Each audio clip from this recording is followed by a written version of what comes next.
es ni ha sido gobernador de Baja California, pero durante décadas muchos le llamaban Gober. Él es Enrique Sánchez Díaz, decano de la prensa en Baja California. Esta semana en Cronos, una entrevista con el periodista José Enrique García Sánchez. Cronos, historias que inspiran. Legado que perdura. Iniciamos. Nunca ha sido ni es gobernador de Baja California, pero durante décadas ha sido conocido como el Gober. Ha sido testigo de calidad de los acontecimientos, algunos de los acontecimientos más relevantes en la historia de esta ciudad durante más de 5 décadas. Se la dejé más barata porque si no, así me va.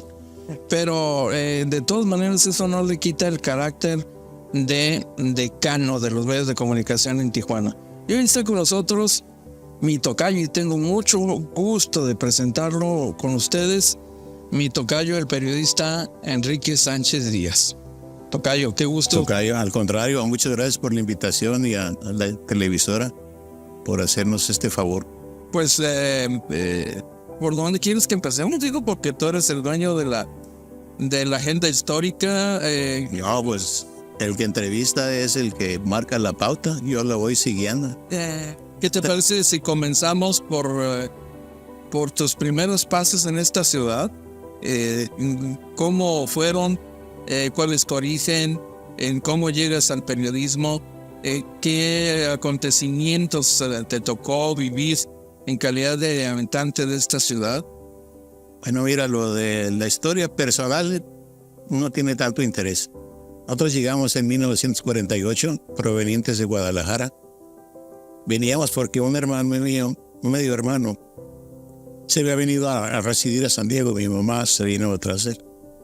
Y desde entonces permanecimos en Tijuana. Hice la primaria en la escuela Miguel F. Martínez. Y pues en aquel entonces no había muchas escuelas, había problemas. Las escuelas que había eran secundarias por cooperación y alguna que otra prepa también por cooperación. Incluso la Lázaro Cárdenas era de cooperación al principio. Entonces me mandaron a Guadalajara, allá hice 2 años de secundaria y el tercero lo fui a hacer a Cananea. Y fortuitamente jugando fútbol en el campo Romero Manso, allá en el río Tijuana, me invitaron unos compañeros a que ingresara al periódico El Mexicano. Tenía 15 años. Le dije, claro que sí, con gusto. Ya no pude continuar la preparatoria. Entonces me fui a trabajar y empezó El Mexicano. Yo soy fundador el 5 de octubre de 1959. Pasé por talleres, administración, por varios departamentos. Y en esos 10 años, ya en talleres, me apegué mucho. Llevábamos lo que era el hueso, le llamaban. Eran las notas de los reporteros para que las teclearan en linotipos. Y las empecé a llevar y me empecé a meter a la redacción, a conocer a Rubén Tellez Fuentes y a los reporteros. Y total que en 10 años de que entré, yo ya era reportero. Me enseñaron empíricamente el trabajo de linotipista, del cual aprendí bien. Me enseñó toda la ortografía del mundo mundial que me faltaba perfeccionar en la escuela. Y entonces me enseñé a redactar, incluso pues tanto leer las notas de Mexicali, Ensenada y la que había que transcribir de las agencias informativas, pues me dio una pauta, más las enseñanzas de Rubén Tellez Fuentes y un libro de Salvador Borrego que se llamaba Periodismo Trascendente, que me regaló el abogado Tellez Fuentes, mi gran maestro y uno de la gente más que le debo más y la admiro y la quiero y ahora ya final. Y así empecé, mi querido Enrique. Oye, tocayo, estamos hablando de una época en que cuando se hablaba de la prensa era literal, porque no había realmente periodismo en radio, en medios electrónicos. La prensa era medios impresos, eran periódicos. Hablar de la prensa era esencialmente medios impresos. Los diarios, los pocos que había. De por sí, prensa es medio escrito. Pero sí, los medios de comunicación, que era la prensa, dominaban la actividad política, económica de todos lados. Era fundamental, todo se movía a través de la información de los periódicos. Recuerdo yo en el atentado el asesinato de John F. Kennedy, el 22 de noviembre de 1963, ya trabajaba yo en el Mexicano, hubo una edición especial. Unas horas después ya estábamos publicándolo. Y para que la gente se informara, para dar un punto de comparación de lo de hoy, había que esperar a que saliera el periódico ese mismo día en especial o al día siguiente para enterarte de todo. Y la radio, los noticieros de radio eran lecturas de todos los periódicos, una recompilación de todo lo que publicaban todos los medios y las agencias en las mañanas. Entonces fue la forma en que la gente se enteró de ese arterocinoto. Y ya después luego la televisión por los canales americanos, porque nosotros éramos incipientes todavía en televisión en esa época, nos dimos cuenta de las honras fúnebres y todo lo que aconteció posteriormente con Lee Harvey Oswald, el asesino, y Jack Ruby, el asesino del asesino. Todo eso fue a través de la televisión y de lo que leíamos al día siguiente, los que no comprendían el inglés. Hoy, el atentado de Donald Trump, unos instantes después, todos sabíamos y habíamos visto el golpe, el orejazo, y que levantaba la mano y gritaba, fight, fight. La lucha, que siga el Great American, Great Again, Make America Great Again. Entonces, sí. No, todavía no. Las redes sociales y que vino a desbancar a los medios escritos. La televisión sigue siendo muy imponente, pero hay que estar en tu casa para que la veas. Esa no se puede trasladar en el radio. Lo que se va en el radio es solo la difusión. Entonces, esa sí está al instante más o menos y te va narrando. Y hoy se conecta inmediatamente con todos los canales y las informadoras. Antes no, toda esta la locura. Por eso la prensa escrita es el más decaído de los medios de comunicación. Mas, sin embargo, en la prensa escrita está la mayor parte de los periodistas de periodismo de fondo, de análisis, de investigación y de información inmediata. Hay una capacidad informativa que se lograba a través de la competencia y de hacer una carrera periodística. Hoy, con todo respeto, hay muchas universidades que dan la cátedra de periodismo y medios de comunicación, pero ya no te enseñan lo que se enseñaba antes, ni salen tan adiestrados como antes. Les enseñan mucha literatura, mucha cultura, sí es cierto, mucha información, pero de comunicación entre empresas, de muchas cosas y publicidad.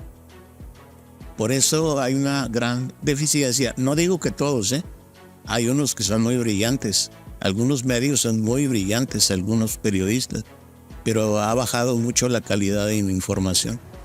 Tocayo, me gustaría regresarme un poquito para atrás, porque antes de ser reportero del Mexicano, te tocó como habitante de Tijuana estar cerca de acontecimientos que fueron importantes para esta ciudad. Lo del Coliseo, el incendio del Coliseo, lo del incendio del Hipódromo. Estos acontecimientos que para una Tijuana tan joven fueron la gran cosa en su momento. ¿Qué recuerdas? ¿Qué te tocó ver? ¿Cómo te viviste? Eran impactos impresionantes en una sociedad que no estaba acostumbrado a las tragedias, porque eran tragedias impresionantes. El incendio del Coliseo, que fue creo el 22 de diciembre de 1951, ahí en la avenida de Mutualismo, entre Segunda y Tercera. Yo me acuerdo porque estábamos pequeños, mi hermana, que ya había fallecido, y yo vivíamos en la calle Sexta. El incendio fue cerca. Entonces todavía nos despertamos temprano porque en esa época no había clases, estábamos de descanso. Pero el despertar, el ulular de las sirenas, y nos demostró una solidaridad y la interdependencia entre las dos Californias. Vinieron marinos de Estados Unidos, vinieron las bomberas de Estados Unidos, de San Diego, de National City y las que había, porque San Isidro era una ciudad así, chiquitita, así, microscópica en ese entonces. Vinieron a ayudar a salvar gente, a tratar de... Fue una tragedia impresionante, Enrique, y muy lamentable, que luego lo leímos en los periódicos, etcétera. Vino el San Diego Union, Los Ángeles Times, vinieron Era una nota mundial, era una tragedia fatalística muy seria.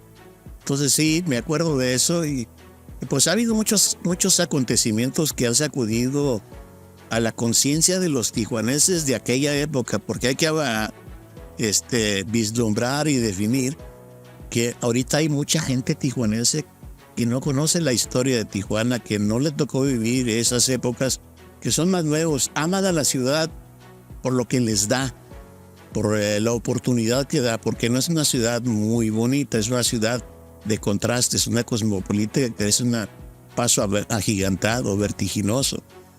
Pero sí, mucha gente no conoce la historia de Tijuana. Ya me imagino lo que fue para muchísima gente la experiencia de ver incendiarse el hipódromo, por ejemplo, que era una fuente de trabajo. Mira, primero fue en el 57 el Jai Alai, que también era importantísimo. Mira, aquí el turismo venía al Jai Alai, al hipódromo, a la avenida Revolución y al Fandango. ¿Cuál era el Fandango? Pues la zona norte y la avenida Revolución. Es la verdad. La vida de Tijuana ha estado ligada íntimamente a la vida social, económica y política de Estados Unidos. Para mí el detonador de Tijuana fue la época de la prohibición en Estados Unidos, después con la depresión económica, la legalización de las bebidas, pues se venían todos ricos, por eso la Ballena era de una manzana entera, una cuadra entera, el bar de la Ballena. Entonces, eso floreció, sí.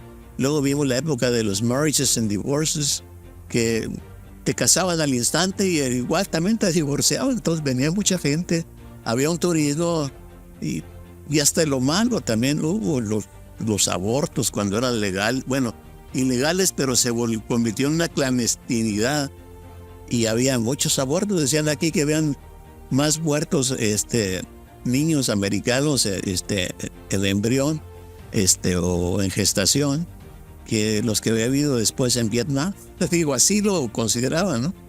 Porque siempre ha habido alternativas. Ha habido muchas cosas, pero siempre hemos dependido mucho de la actividad económica. Y luego, a raíz de la zona libre, don Lázaro Cárdenas crea la zona libre, del gobierno del presidente, para poblar, para desarrollar la entidad, porque todo estaba americanizado. Nosotros nos surtíamos todo de Estados Unidos. Nosotros, cuando yo empecé a trabajar, la moneda de curso normal, no legal, porque estábamos en México, era el dólar. Casi nadie te daba el vuelto en moneda nacional. Y te molestabas si te daban en moneda nacional. Y había mucha gente que no era ávida para hacer las conversiones, para saber cuánto tenía que dar por tanto y tanto. Y luego vinieron ya a raíz de la devaluación de 1976 con Luis Echeverría, cuando ya se mexicaniza todo y empiezan a pagar en pesos. Pero nos empezaron a pagar centavos en lugar de 12.50 se fue primero a 20 y tantos. Entonces te empezaron a pagar al tipo de cambio a 20 pesos, lo que era $1. Entonces, hubo una devaluación, te empezaron a pagar en pesos, en la transformación de 12.50, ahí ya valía 20. Así eran las cosas. Oye, tocayo, los cristianistas son los testigos privilegiados, con frecuencia, por la cercanía de los personajes, por la cercanía de las decisiones más importantes y las menos importantes también que se toman desde el gobierno. Estar cerca de los hombres de poder político, económico, te permite saber cosas, ver cosas, anticipar cosas, que el común de la gente solo va a conocer cuando se publica en un medio de comunicación. Tú eres testigo privilegiado de muchas cosas. En un momento en que Tijuana tenía relativamente poco tiempo, Baja California tenía pocos años de haberse convertido en un estado. Entonces, las cosas cambian a partir de la conversión de territorio en estado en el 52. 53 y luego el 53 se consume el primer gobierno. Y eso le da un vuelco a la ciudad, a todo el estado, pero la ciudad en particular. ¿Cómo viviste esa etapa? ¿Cómo te tocó verla? ¿Cómo se escribía esa historia en esos días? Bueno, mira, en aquel entonces estaba el Heraldo, el Baja y el Noticias. El Noticias era un periódico de la tarde, noche. Y se vendía como pan caliente en toda la Avenida Revolución. Así como salía la edición, que estaba por ahí en la calle Cuarta, en una de a un lado entre Revolución y Madero. Me acuerdo que de ahí se salía y se vendía todo, pero en una forma impresionante. Costaba 5 centavos de dólar. Y ese era el que vendía todo.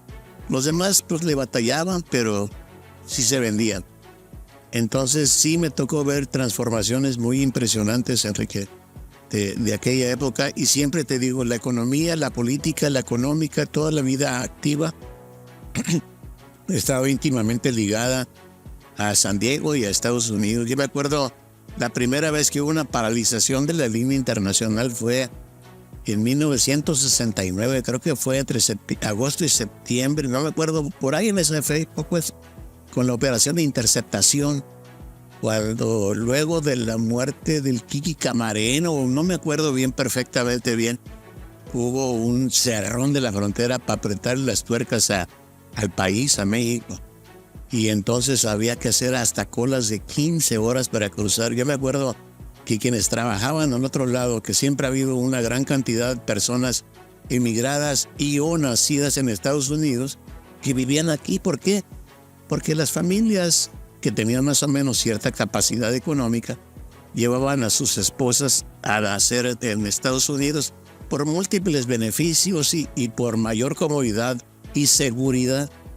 Los hospitales, lógico, no soy malinchista, pero eran mejores y siguen siendo mejores. Es una desgracia, pero así es. Entonces había mucha gente que pues tenía que cruzar y entonces fueron a vivir muchos al otro lado unos días. Duró varias semanas, 2, 3 semanas, y era la locura, un estrangulamiento muy fuerte, el turismo no venía, entonces sí hubo consecuencias muy fuertes. Recuerdo ese atorón que hubo. Lo que pasó parecido ahorita al Microsoft, la paralización de la línea también les costó más de 10 horas cruzar, pero fíjate, con una inmediatez que se abrió al día siguiente, empezó más o menos y se regularizó rápido. Pero sí, esos cerrones de frontera, que además es una amenaza real del candidato republicano de Estados Unidos de que nos va a aplicar llegando a partir del 20 de enero del 25, pues nos pone a temblar a nosotros los fronterizos que ya la hemos vivido. La segunda fue la pandemia. También la pandemia nos costó 1 año y medio con la frontera cerrada. A los que no somos ciudadanos americanos ni somos indispensables el cruce de nuestra presencia allá a Estados Unidos. Pues evidentemente era otra realidad muy distinta para una ciudad más pequeña, una economía compartida, una vida social compartida. Es compartir. Pero era un cruce fronterizo mucho más laxo, más cómodo, más fácil. Mira, cuando era pequeño, el cruce fronterizo estaba, la aduana americana y el cruce fronterizo del lado izquierdo está donde mismo, del edificio viejo donde hoy te expiden la 94 o la expedían la 94, la forma I-94. Entonces está junto al monumento en la subida de la colonia, ¿cómo se llama? Libertad, al inicio de la Libertad. Entonces, pues ya hasta se me divagué con esto. Pero por la facilidad de los accesos, el cruce. Entonces, el cruce de inmediato. A veces ni siquiera te preguntaban por tus papeles. No había desconfianza ni malicia en los agentes norteamericanos. Y eran 4 o 6 líneas pequeñas y cruzabas inmediatamente. Y el regreso era de 2 carriles y tenías el mismo efecto. Estaba el Parque Cuauhtémoc ahí, me acuerdo, ahí cerca de ahí había una maderería de don Roberto Estudillo. ¿Qué te parece si nos platicas de eso regresando en la pausa a tocar? Con todo gusto. Molesto por la crítica, Braulio Maldonado, primer gobernador de Baja California, habría impedido la publicación de nuevos periódicos, por eso el mexicano inició su publicación a fines de su gobierno. Regresamos en un momento. Continuamos. Estamos de regreso platicando con el periodista Enrique Sánchez Díaz, decano de los medios de comunicación en esta ciudad y un referente en toda Baja California cuando se habla de periodismo. Pero hoy además nos está compartiendo esa parte de su vida personal que lo convierte en testigo privilegiado de los acontecimientos más importantes. De aquella Tijuana donde nombres y apellidos como el de los Estudillo tendrían un gran significado y una gran trascendencia a lo largo de las décadas siguientes, tocayo. Platicábamos justamente de los Estudillo, que es una familia de mucho arraigo, de antigüedad, de dinero en esta ciudad. Sí, sí. Y es una familia con la que estuvo finalmente emparentado uno de los alcaldes de esta ciudad, cuyo ejercicio administrativo nos tocó atestiguar, ¿no? El hombre que hizo posible la ejecución del proyecto del nuevo Palacio Municipal en Tijuana por el Treviño Redondo, del 83 al 86. uso de Carmelita Estudillo de Treviño. Sí. Y entonces estamos hablando de una época en que esos apellidos tenían un gran peso social, económico también. No eran muchas familias, no era una gran población entonces, pero los tijuanenses más destacados porque movían la economía, porque incidían en las decisiones, era justamente este tipo de familias. Mira, hay muchos nombres y vale recordarlos. Estaba don Víctor González Príncipe, un hombre que en aquella época con la portugués con que operaba la compañía telefónica fronteriza, que era de los Barbachán, un día invitó a toda la comunidad a descolgar los teléfonos y era la locura en aquel entonces técnicamente para las empresas y se procedió. Estaba doña Susana Limón, también una líder social. Había muchos líderes sociales que hicieron mella en la economía y en la transformación de Tijuana. La familia Fimbres, con el Chimpa Fimbres a la cabeza, que era el jefe del clan, por así decirlo, sin denostarlo, ¿no? Sino de un grupo que fue creciendo con la ciudad y haciéndose muy poderoso, y está bien, han trabajado mucho. Don Alberto Limón Padilla, que también es otra familia que hizo lo imposible y creció también en forma impresionante. Don Miguel Calete, que fue un transformador y creador de leyes, diputado y muchas cosas que de la primera legislatura, amigo de presidentes. Don Miguel Bugazán, también otro gran pionero y transformador de Tijuana. Don Ernesto Jiménez de la lechería Jersey.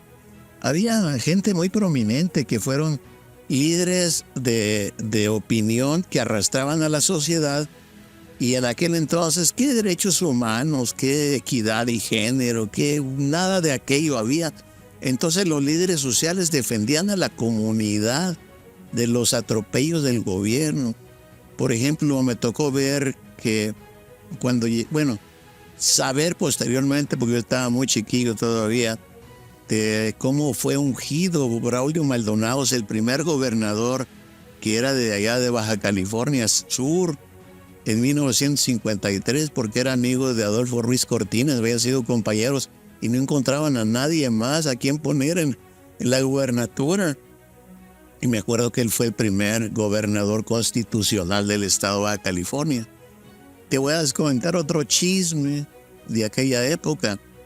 El mexicano vino a instalarse en 1956, a la mitad del gobierno de Braulio Maldonado. Iba a ser el Sol de Baja California, operado por la cadena García Balseca. Pero influencias políticas evitaron que se editara y se publicara. Entonces se quedaron las instalaciones en cada ciudad, Mexicali, Ensenada, Tijuana, y el equipo instalado para intercomunicación entre las plazas hasta 1959, donde ya le habían quitado a García Balseca el control porque pues no le había convenido estar pagando intereses sobre créditos pues que no estaban redituando nada. Pero decían en aquel entonces que políticamente don Braulio apoyaba al señor presidente, no dejó que se editara ningún periódico. Ya tenía demasiado con los periódicos que había, y en especial el famoso Noticias. Entonces se detuvo. El Mexicano salió la primera vez el 21 de octubre de 1959. Braulio terminó el 31 de octubre de 1959. Fíjate lo que es la historia. Y mandaron a gente a abrir el periódico. Don Mario Novoa fue el primer director. Y lo primero que hizo fue hacer un gobierno un periodismo de crítica infernal contra el gobierno. Era Jicotenca Leiva padre, Leiva alemán, el presidente municipal, y lo traía cocido él. Yo me acuerdo, ya trabajaba yo ahí en talleres, cuando llegaba un carro negro con Cadillac o Buick, un Oldsmobile oscuro, que era el carro oficial del gobernador Eligio Esquivel Méndez, que traía su bastoncito y entraba ahí a platicar con el director para que le bajara, para que le buscaran a ver cómo se arreglaba. Hubo tantas cosas, Enrique. Y total, que el Mexicano en su nombre lleva la esencia. Cuando se diseñó que se creara el Mexicano, la intención era traer la cultura, defender el idioma, porque todo estaba apochado. Todo se hablaba en inglés y español. Un lenguaje más típico de antes que ahora, porque ahora ya ha llegado mucha gente del interior del país, ya no se usa tanto, pero era así. Por eso nace el Mexicano, defender cultura, idioma y costumbres mexicanas. Era un periódico que respondía a un momento histórico en el país. En el país, exactamente. Ponía una preocupación, tú me corregirás, del gobierno central. Del gobierno federal. Por la distancia que había entre el poder central y Baja California, y sabedor el gobierno de los apetitos extranjeros que había sobre la península. Y el intento, porque hubo varios intentos de querer apoderarse de la península. Siempre hubo el intento de algunos norteamericanos que tuvieron la intención de poblar el estado de California. Y algunas complicidades de la... No, hubo personajes de la historia que sí, que ahorita son muy controvertidos, que no los voy a invocar porque hay gente que los considera héroes, pero los filibusteros, o sea, la guerra filibustera demostró cosas increíbles. Pero me llama la atención porque justamente el reflejo de esa visión de gobierno sobre esos temas propició que proyectos como el proyecto periodístico mexicano tuviera tanto peso, tanta importancia, tanta cobertura, y ese enfoque, ese nombre, con ese espíritu que tú comentas, ¿no? Así fue, dependíamos del Banco de Comercio Exterior y se fue independizando. Y en 1960 más o menos mandaron al ingeniero Miguel Rascón Salmón a cerrar el periódico porque era un río de billetes del que salía y no había ingresos. Hubo un boicot de publicidad al Mexicano que en parte promovió Johnny Alessio, que era director del IPOR, o el mero jefe, y relacionado, deseado en aquel entonces, con el expresidente Miguel Alemán. Entonces vino a cerrarlo, se dio cuenta del potencial económico y entonces empezaron a cambiar y administrar bien y empezó a dar resultados, y fue como se consolidó y ya se quedó y lo siguieron operando por muchísimos años y llegó a ser una fuerza de opinión impresionante en el estado de Baja California. Por décadas el más grande, el más importante. Sí. La cobertura, ¿quién le competía en la cobertura territorial? Sí, no fue hasta que en 1968, cuando la derrota del PRI, cuando sublevó la sociedad en contra de candidatos que ellos consideraban que no eran adecuados para gobernar la ciudad de Mexicali y Tijuana, que pierden la elección, la declaran desierta, crean consejos municipales y empiezan a cambiar las circunstancias. Pero la población era muy combativa, los líderes sociales de verdad defendían a la comunidad. Ahora ya no hay esos líderes sociales, ya no hay esos liderazgos que defiendan sus intereses, pero ya no a las comunidades, ahora no es que le teman al gobierno, es que no se quieren pelear con él. Y antes sí se enfrentaban al gobierno. ¿Qué te parece si seguimos platicando, tocayo, de esto después de la pausa? Claro. Antes que llamarse El Mexicano, el periódico aparecería con el nombre de El Sol de Baja California, operado por la cadena García Balseca, que se instaló en 1956.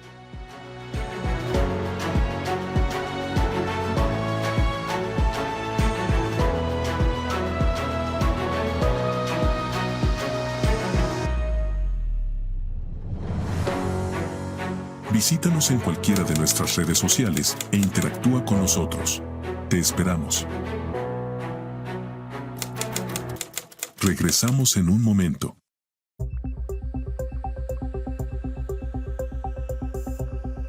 Visítanos en Cronos MX, nuestra página en Facebook. Sugiere temas, comparte tus opiniones y participa con nosotros en este fascinante viaje por el tiempo. Continuamos con la historia de Tijuana.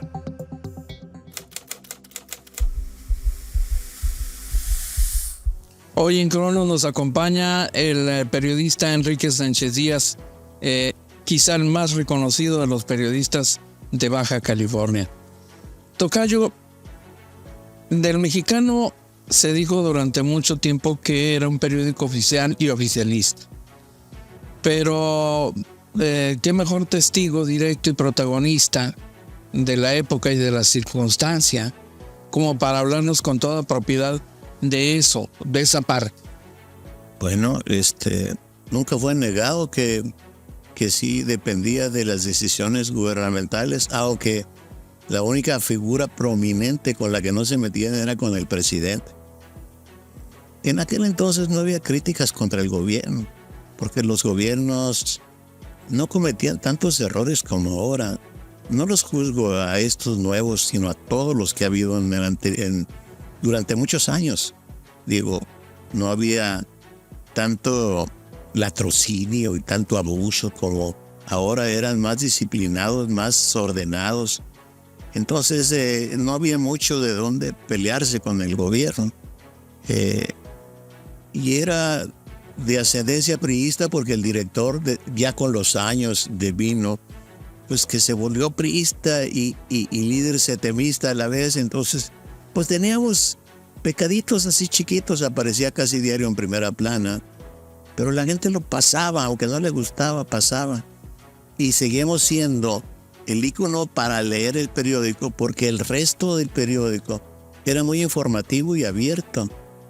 Hasta que luego se equivocaron y empezaron a meterle negociaciones y favoritismos. Y se les cayó, como todo se cae. Y además debido a la crisis de los medios de comunicación impresos, porque es carísimo editar un periódico impreso. Más en aquellos días donde dependías del papel. Siempre ha sido un problema, El gobierno, para controlar a los medios de comunicación, los permisos de importación de papel. Es impresionante.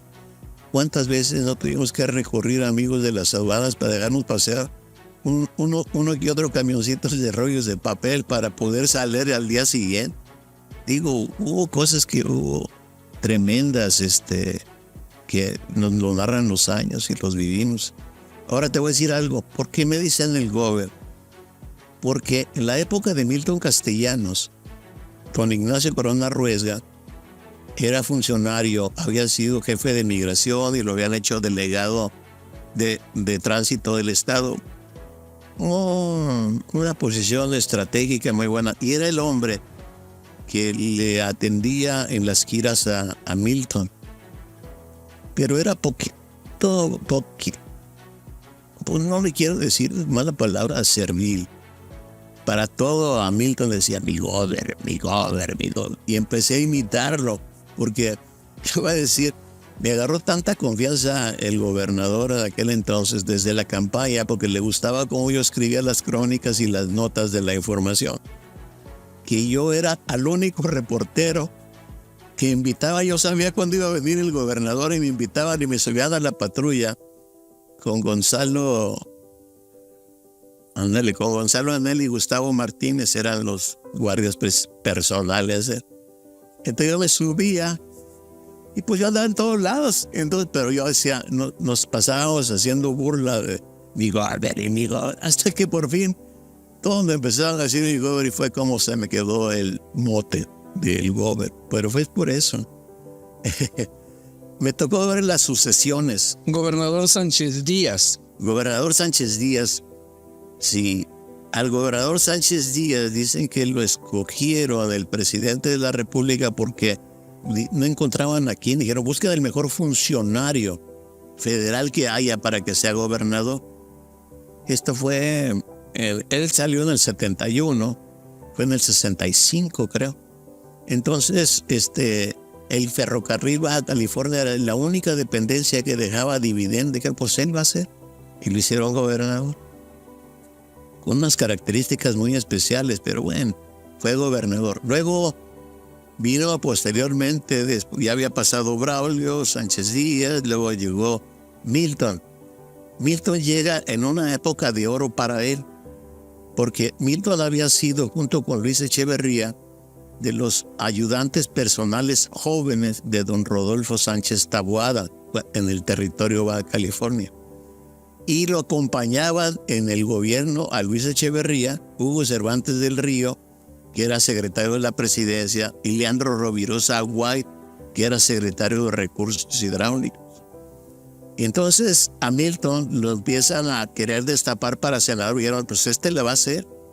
Y le la mandaron a hablar de los pies. Le dijeron, espérate, hay algo mejor para ti.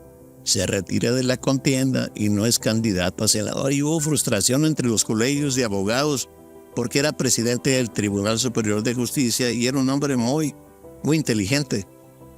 Entonces ya cuando sale y lo hacen gobernador, tuvo el privilegio de que Echeverría, pues magnánimo posterior a los conflictos del 68, vino a tratar de cambiar y a lavar esa imagen que lo atacaban tan duro a nivel nacional y decidió hacer inversiones de infraestructura impresionantes en Baja California.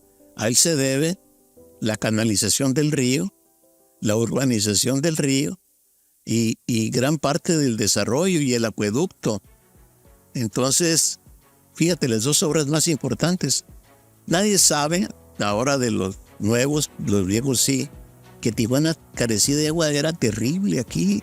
No eran los taxistas los dueños de la ciudad, eran los piperos. Los piperos. Había que irse a arribar a los pozos, agarrar un pipero, darle una mordida para que te llevara agua a tu casa. No, hombre, eran cosas impresionantes. Entonces te estoy diciendo, entonces se vino ya y lo hacen gobernador y él logra la transformación muy grande de Baja California, que además hubo otro conflicto, el de Inmuebles Californianos, que estaba peleando 10,000 hectáreas del área urbana de la ciudad de Tijuana, del casco urbano, que era pues, prácticamente toda la ciudad. Y había negociado ya con ciertos empresarios, y bueno, hubo componendas. Al último dijo Inmuebles Californianos, después de litigios muy duros y de enfrentarse a la sociedad en protestas y manifestaciones, dice, pues ya no quiero nada, nomás quiero el club campestre. Con eso me doy por bien servido. Y entonces empieza la lucha social. Aunque hay una versión del campestre o nada de los jóvenes, a mí me queda muy claro que fue un movimiento instigado también para que ocuparan el campestre en demanda de la universidad, porque en aquel entonces, después del 68, lo único intocable eran los estudiantes. Entonces ahí cerraron la puerta para que expropiaran, se quedaran con el club campestre, y hubo negociaciones que se consolidaron en Los Ángeles, California, en una gira de Echeverría con el presidente de Estados Unidos, y en donde hubo el acuerdo. Dijeron, ok, queremos $3 millones. En aquel entonces era un mundo de dinero, hazte cuenta, $100 millones de ahorita, probablemente, ¿no? Y entonces dijeron, pues no tenemos dinero, ¿cómo vamos a pagarlo? Entonces dijo Echeverría, y Milton dijeron, ok, si ustedes no pagan, los socios del campestre, la indemnización o el ajuste para que los dejen en paz, el gobierno lo compra, lo paga y se vuelve en popular, un parque popular para toda la gente. Y entonces dicen, no, pues no. Y entonces hacen la N donde está todo alrededor del campestre, se autovenden las propiedades y con eso pagan la indemnización, pero no salió un dinero, un quinto de parte de ellos aportado. Se autovendieron con un beneficio personal porque es una de las zonas doradas de la ciudad de Tijuana. Luego Milton pidió y lo apoyaron. Pidió 1 centavo moneda nacional por litro de gasolina extra en el cobro. Y con eso hizo los libramientos de el Rosas Bagallón y la Avenida Insurgente. Fue otro de los grandes logros y creó ya existía bienes inmuebles, pero creó una fraccionadora también, igual que la siguió después Jicotencat Leva Mortera. Tocayo, ¿cómo dirías que era la prensa de los años 50? El rol que jugaba cada medio. Para quienes ni se imaginan cómo era aquella Tijuana y aquel tipo de periodismo en los años 50.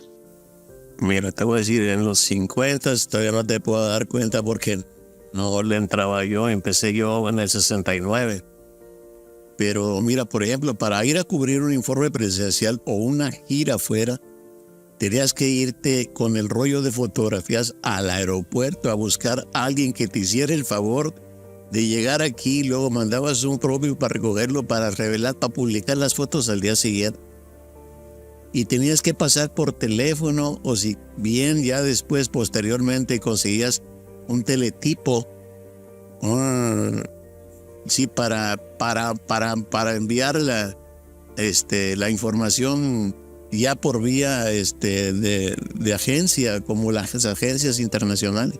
Entonces era una cosa impresionante la forma. La otra es que había competencia en los medios y te mandaban a buscar la nota, la mejor nota. Entonces había que competir para conseguir la información y había que buscar la información diferente para llevarla al lector. Había muchas cosas que hoy ya no se dan.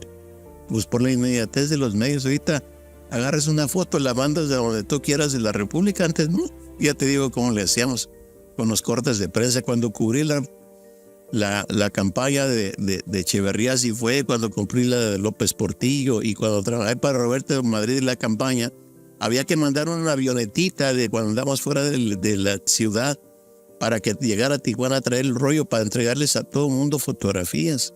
Así era como se hacía la prensa antes, para las impresiones. ¿Cuál es el peso que tú recuerdas que tenían, por ejemplo, el Heraldo de aquellos días, el Baja California?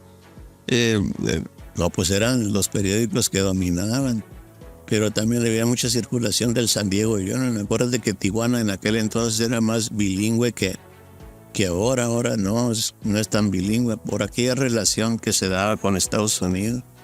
Siempre había, pero sí, el Heraldo y el Baja eran los que rifaban, y el Noticias en lo policíaco, impresionante, impresionante. Más que de información general era y allá en los años 50, que eso no me consta, pero sí lo escuchaba, los famosos chemitas, los guardias personales de don Braulio Maldonado, que decían que era como el ánimo de Sayula, pero también Baja California era un estado caliente, había juego, había muchas cosas que estaban prohibidas, y el crimen organizado de ese entonces era distinto, era de alcoholes, de contrabandos, de esto, lo otro, pero no de drogas. ¿La trata de personas? No. Digo, ese se volvió por un puerto natural por la séptima flota naval que atracaba en San Diego, porque los americanos en aquel entonces, más que ahora, le tenían mucho miedo a una invasión por el lado sur, o sea, por el lado de México, después de la Segunda Guerra Mundial.